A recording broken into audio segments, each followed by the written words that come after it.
DJ Moral Stories.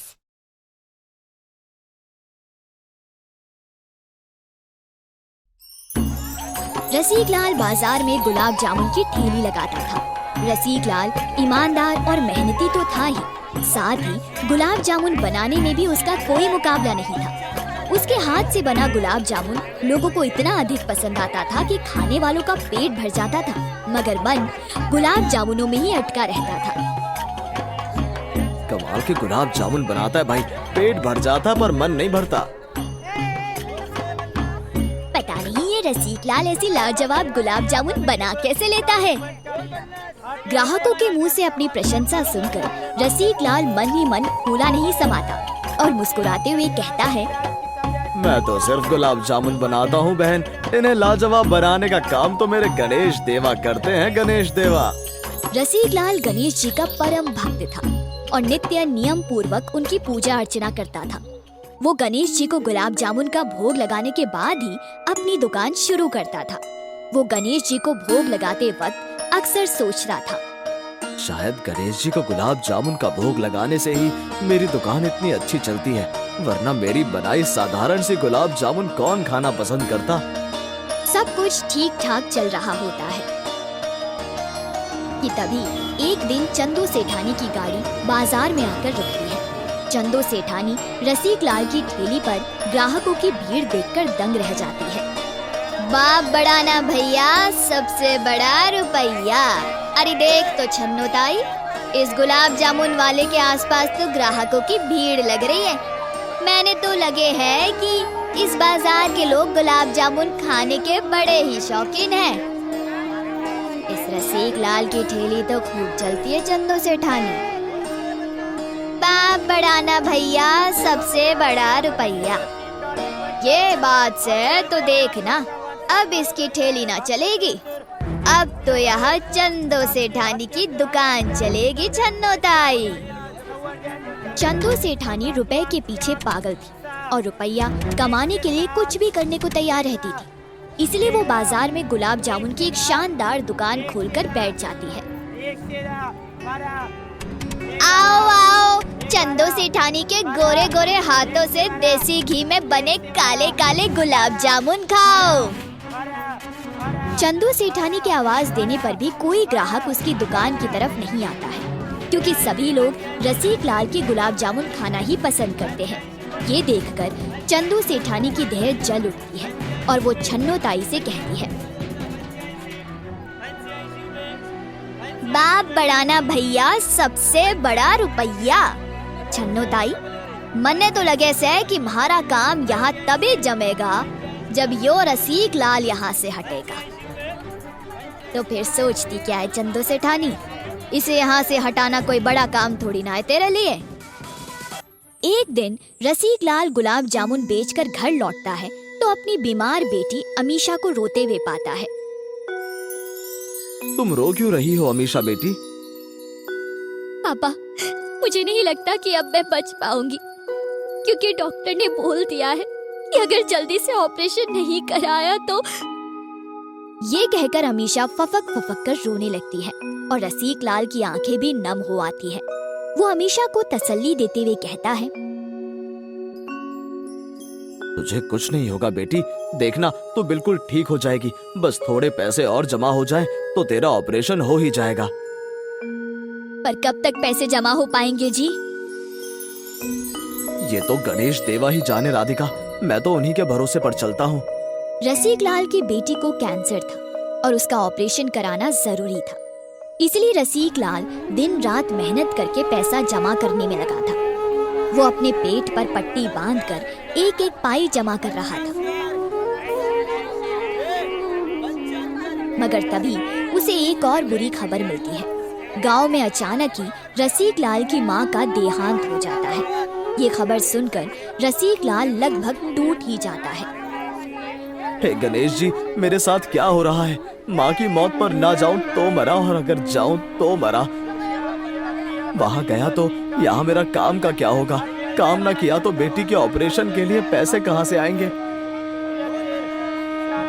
Rasiklal आंखों में आंसू लेकर गणेश जी से ये कह ही रहा होता है कि तभी उसके पास गुणीलाल गणपत नाम का एक आदमी आकर कहता है, भाई लगता है तुम किसी गहरी चिंता में डूबे हो। क्या मैं जान सकता हूँ कि तुम्हें क्या दुख है? रसिकलाल कुछ पल के लिए तो गुणीलाल गणपत को देखता ही रह जाता है और फिर उसे ना जाने क्यों गुणीलाल कुछ अपना सा महसूस होने लगता है, इसलिए वो उसे अपना सारा सुख दुख बता देता है।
सब गांव वालों के सामने बनाने होंगे।